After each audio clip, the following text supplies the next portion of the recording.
Let's preview Salon de Paris, a worker placement, tile placement game that's on Kickstarter right now.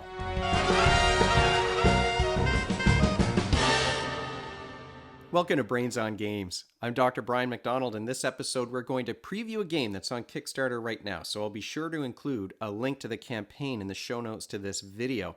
But this is a game that's about worker placement and tile placement, and it's all about becoming a famous artist in Paris, a game called Salon de Paris. This is a game for between 1 and 4 players. It is a medium weight Euro game, I would say, so you can play with kids age 14 and up, and games take an hour to an hour and a half to play, but they might go a little bit longer, let's be honest, at higher player counts. Let's take a deeper look at Salon de Paris by Talon Strike Studios. This is really only about a third of the board. I can't show you everything all at once, or I'm going to put this part away and then take out another part to show you. But Salon de Paris is a medium weight game.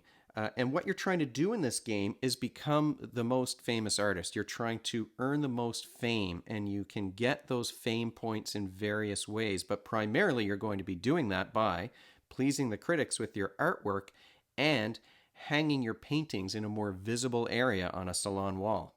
Turns in this game are super simple. The hard part is going to be deciding which actions you want, deciding which paint chips that you want to take, and sort of learning all of the symbology that you can see here on this board. Players start the game in the center of the Paris map, and then they move to the outside in order to take those actions. Eventually, once you've taken your first turn, you're going to start at a location around the edge of the map, and then you're going to move across 2 rows, and that's where you get to choose your paint chips from. So if you're starting here at the market is where you buy your canvases, which of course you need canvases in order to paint anything. If I'm starting here and I want to go over to, say, the studio where I'm going to actually do my painting, I'm going to be walking across this road and then this one, and then I can take paint chips from either of the roads that I crossed. There are 5 different places in the city where you can move your meeple, and like I said at the beginning, you might need to go to the market in order to get some canvases that you can put that paint on, and the different action slots are going to allow you to grab canvases of various size. So you might grab one that's small. This will allow you to put 2 of those paint tiles on it. The biggest one has 4 paint tiles. Then you could move to the academy and lecture at the academy. This is where you're going to collect some apprentices, potentially. And the apprentices are very helpful because you can discard an apprentice at any location in order to take an extra action. These are assigned randomly at the start of the game, so you'll have different locations will give you a different apprentice action that you might be able to take. But you discard the apprentice, and then you have to come back later to collect more. The other thing that you can do at the academy when you're lecturing is take academy cards. These are very powerful, and they're going to give you some victory points at the end of the game, but perhaps more importantly, they give you some additional ability that you might have. One of my favorite ones in the games that we played was an academy card that allowed me to collect 2 apprentices anytime I would normally get 1. At the studio, you're going to move the paint chips in your sketchbook. Each player is going to have this individual player board. This is their sketchbook. And you can move the paint chips that you've collected from one of the spots in your sketchbook onto a canvas. And of course, the various action spaces allow you to take more powerful actions. You might only be able to move 1. You can move up to 3. Interestingly, in this game, the more powerful the action you're taking at the location, the fewer paint chips you get to gather. So you're kind of making a choice between getting more paint for your sketchbook that you can later use to complete those canvases that are going to hang in the gallery versus getting a more powerful action, being able to move 3, for example, of those paint chips out of your sketchbook onto a canvas. You might go and gossip over here with the socialite at the cafe. So the cafe is an area where you can take some special action based on these little tables that you can see around the board, and these are also assigned randomly at the start of the game. You can also get these special tiles. These are called overpaint tiles, and you can use them to cover up a tile that matches the same color on your canvas, and that's potentially going to earn you some extra points. At the art dealership, you can interact with, you can schmooze with the art critics and become friendly with them. That's going to earn you more points if you match what the art critic wants you to do in your paintings. These are also assigned randomly at the start of the game. So, for example, you might want to make sure that you've got paintings, more paintings that have pairs of blue backgrounds in them.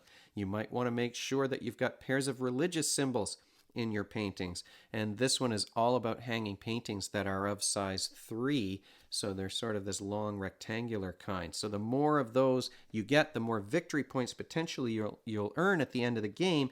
And you're moving your token, this little cube, upwards on the board, and that's going to allow you to earn more points, up to 3 for each time that you've matched that critic's preferred style of art. On every second space on the critic tracks, they're going to allow you to take some extra action. You might be able to hang a painting, earn an apprentice, or move your cube up on the favor track, and that's very important too. Finally, you can go to the Salon Committee, and the Salon Committee is a place where you can take an action to hang a painting. This is where you can take those special overpaint tiles that you've maybe earned from the cafe and place them on top of a painting that you've already hung. You can earn more favor on the favor track as well, and you can move a painting on the salon wall back and forth by one tile. One interesting mechanism here is that you've got this little hang a painting action that's going to slide up and down along the Salon Committee action choices.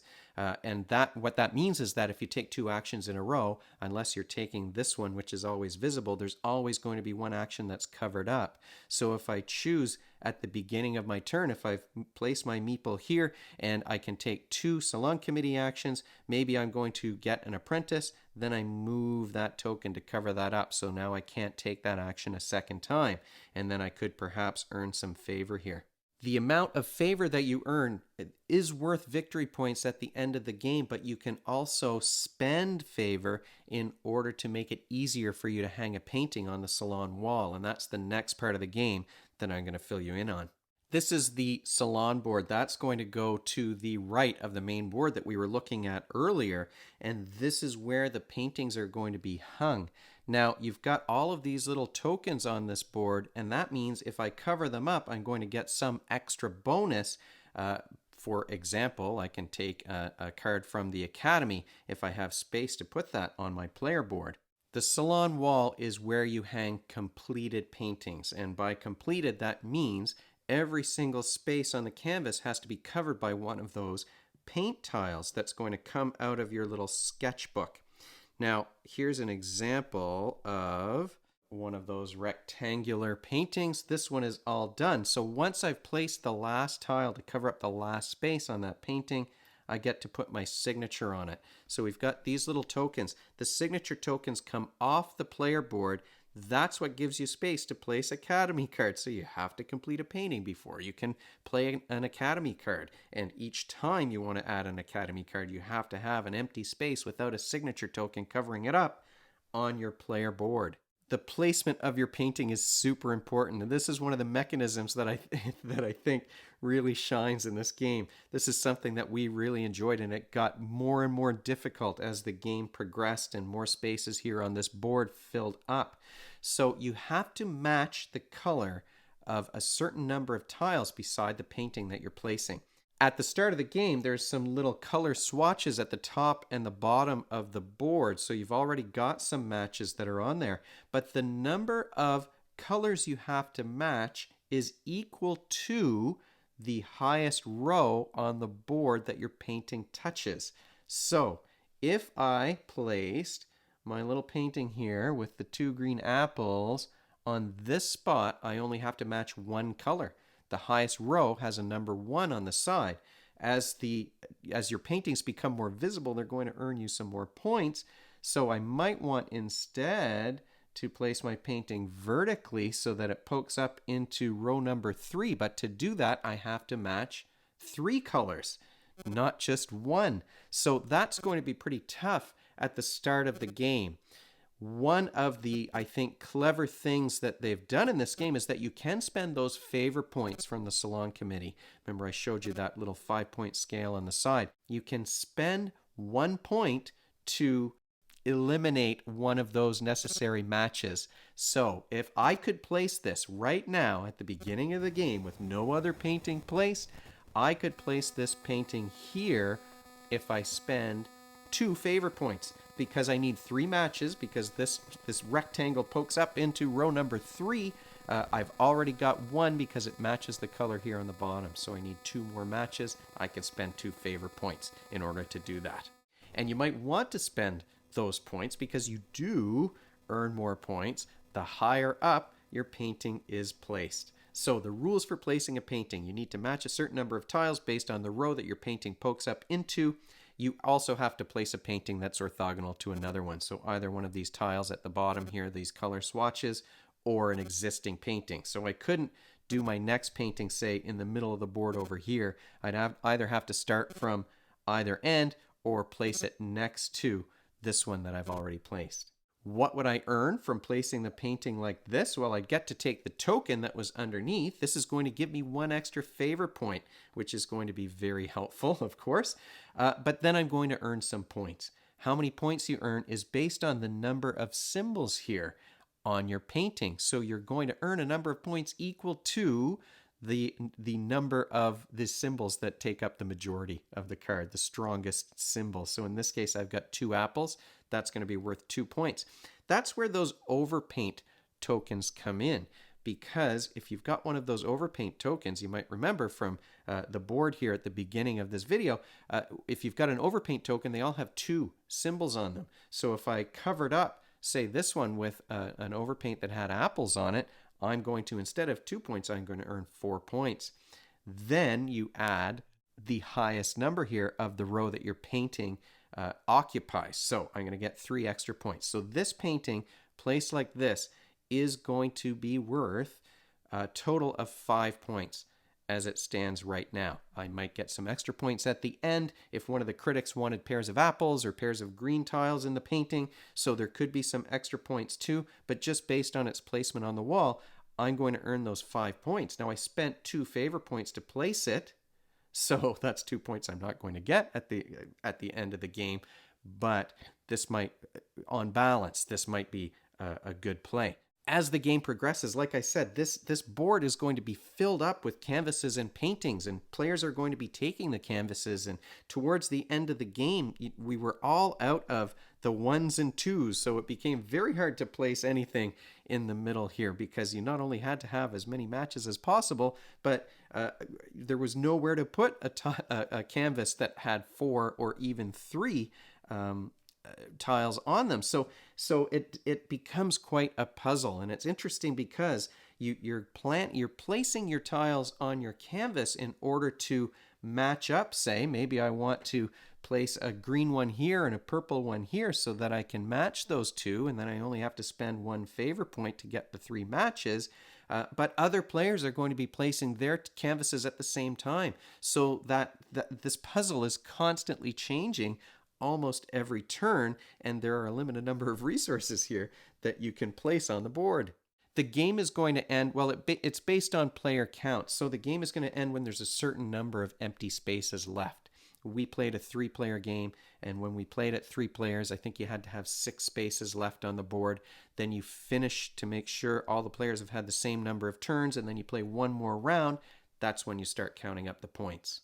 What skills, though, are you working on when you play Salon de Paris? Well, this is a visual spatial game. There's a lot of visual analysis that you're doing when you're looking over the board and the empty spaces on that salon wall. How can I place my painting so that it will fit and I'll get the right number of matches? Do I need to earn some fame points first because I don't have enough matches?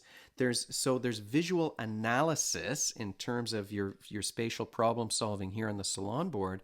There's also mental rotation skills involved here as well, because you can put your painting on the board in any way. Once you've got your paint tile on it, though, you can't move the tiles around. You can't rearrange them. The only way to change them is once they're on the wall to put an overpaint tile on it. So now I've got, say, a purple and a green like this. Now it could turn this way, it could be upside down. That's how it's going to go on the wall. If I place it like this, now it's not going to match up anywhere. So I sort of need to make sure that I've got a green that's going to line up, and then if I can find a dark purple.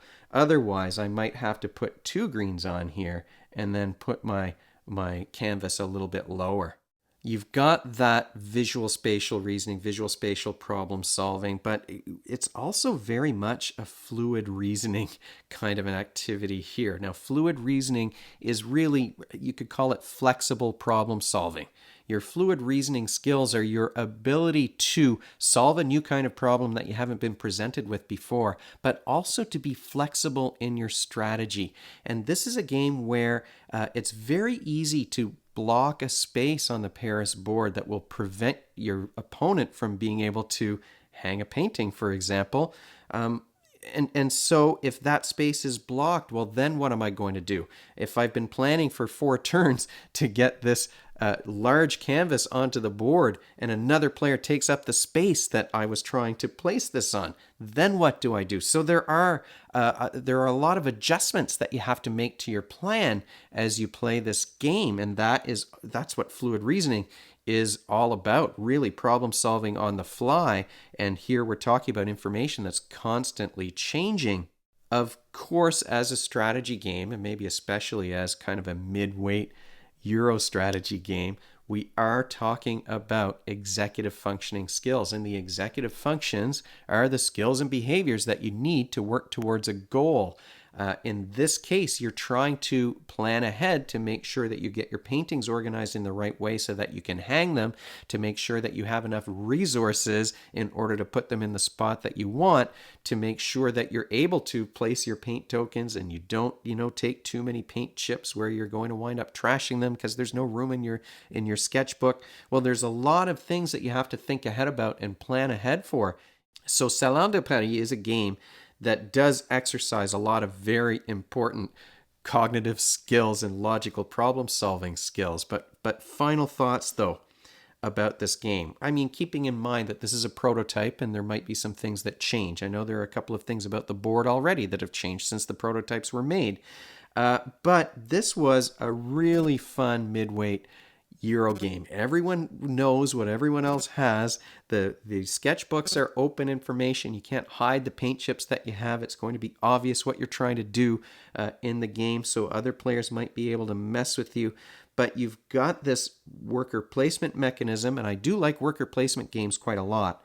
You've got a worker placement mechanism with a limited number of spaces on the board, and then you add the puzzle of placing your paintings on the salon wall. And what a great combination of mechanisms. We really, really did like that, especially, I mean, her brains were burning a little bit at the very end when there were so few spaces in which you could place things. I really like the balance between how powerful your action is and how many paint pieces you're going to get to add to your sketchbook from the road. So you're really making some choices there. There's the trade-off between how much paint am I going to get and how many actions or how powerful my action is going to be. So that's a good trade-off too. Another neat strategic element that I like is that, in a lot of these drafting games, so you've got that tile drafting of taking those symbols from the road and placing them into your sketchbook. And in a lot of those games, as soon as you draft a tile, it gets replaced. That's not the case in this one. The road does not get replenished until every single tile in that road is taken. So sometimes we were deciding between, do I want that symbol, do I want that color, or do I want to leave it there so that the next player is going to have fewer options in terms of what paint he can get? Once it's replaced, now you have much more choices and much more freedom in terms of what you're going to put in your sketchbook. So if you can leave a road almost empty, that's sometimes a good option for you. So you've got drafting, and tile placement and worker placement. This is a game that combines some really fun mechanisms all together in a package that's streamlined.